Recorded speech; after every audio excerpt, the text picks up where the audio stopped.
धर्म क्या है? नियमों का पालन करना ही धर्म है। तुम मंदिर जाते हो, पूजा करते हो, चढ़ावा चढ़ाते हो, व्रत करते हो, क्या यही धर्म है? नियमों का पालन करना ही धर्म है। मंदिर जाना, पूजा करना, ये सब तुम अपने स्वार्थ के लिए करते हो। भगवान से कुछ मांगना हो या आंतरिक कुछ डर हो, ये सब के लिए तुम ये सब करते हो। धर्म को समझो। रामायण में राम जी ने नियम पालन किया, इसलिए भगवान बन गए, पुरुषोत्तम कहा गया, पुरुषों में उत्तम कहा गया। उनका राज्य अभिषेक का माहौल चल रहा था। पिता ने कहा कि 14 वर्ष का वनवास जाना है। उन्होंने स्वीकार कर लिया। वो रोए नहीं, प्रश्न भी नहीं किया, बस स्वीकार कर लिया। उनके लिए भी ये सब आसान नहीं था। वो राजमहल में पले बड़े थे, राजा का पुत्र थे, फिर भी उन्होंने शांत हृदय से सब स्वीकार किया। एक तो वन में रहना, फिर सीता जी का अपहरण होना, फिर भी उन्होंने धैर्य नहीं छोड़ा। वो हाय हाय करके राजमहल की तरफ नहीं भागे। सीता जी की वियोग में तड़पते रहे। उन्होंने आजीवन दूसरी शादी नहीं किया।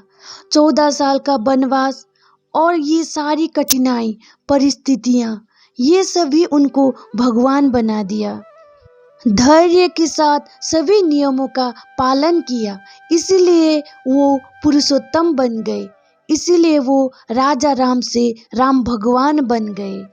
जब हम कृष्ण जी को देखते हैं तो उन्होंने हर नियम को तोड़ा है। उन्होंने अपने से बड़ी राधा जी से प्रेम किया। उन्होंने रुक्मिणी जी को भगा के विवाह किया। कभी तो वे युद्ध के मैदान से भाग खड़े होते थे। उन्होंने किसी राक्षस को अपने पीछे दौड़ा के किसी ऋषि मुनि से उसको भस्म करवाया। महाभारत के युद्ध में शस्त्र ना उठाने का वचन दिया था।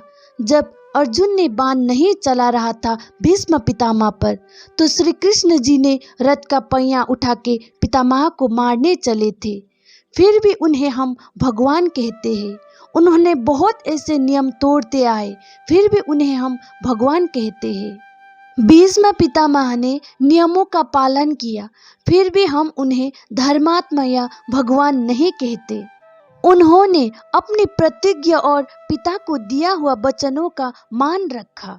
उन्होंने पिताजी को वचन दिया था आजीवन उनका साम्राज्य का सेवक बन के रहेंगे और ब्रह्मचर्य का पालन करेंगे। उन्होंने किया। अधर्म होता रहा, वो देखते रहे। वो राजा के विरुद्ध ना जा सके, उनमें सामर्थ्य भी था। वो सब अधर्म हो रहा है, उनको पता था, फिर भी उन्होंने निष्ठा से अपने वचन का पालन किया, भले वो तड़पते रहे। भीषण प्रतिज्ञा के कारण उन्हें हम भीष्म कहते हैं, परंतु उन्हें हम धर्मात्मा या भगवान नहीं कहते। धर्म समझने वाली बात है। नियमों का पालन करना ही धर्म नहीं होता है। क्या परिस्थिति है, तुम किसके सामने खड़े हो, ये भी बहुत महत्व रखता है। कोई निर्दोष को दंड मिल रहा है, तुमको पता है कि वो निर्दोष है, फिर भी तुम चुप खड़े हो, देख रहे हो लोग क्या कहेंगे, इसके डर से कुछ प्रयास ना कर रहे हो। इसे ही अधर्म कहते हैं। जिसके हृदय में प्रेम ना हो, जिसके हृदय में सुविचार ना हो, सद्भावना ना हो, किसी पीड़ित को देख के पीड़ा महसूस ना हो, समदृष्टि ना हो, चाहे वे पूजा करे, व्रत रखे, मंदिर जाए, चढ़ावा चढ़ाए, दान भी दे, फिर भी वे धार्मिक कहलाने के योग्य नहीं है।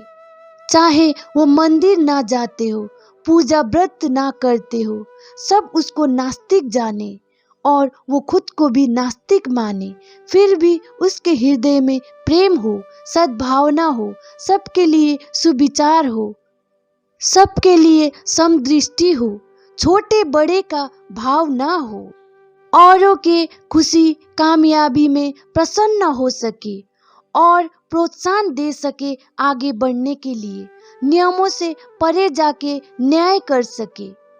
मेरे मत में यही धार्मिक कहलाने के योग्य है। ये तो मैंने मेरी मत का बात आप लोगों के सामने रखा। इसमें आप लोगों का क्या कहना है नीचे कमेंट करके जरूर बताएं। और अच्छा लगा हो तो इस चैनल को सब्सक्राइब करें और बेल आइकन को भी जरूर दबाएं। धन्यवाद।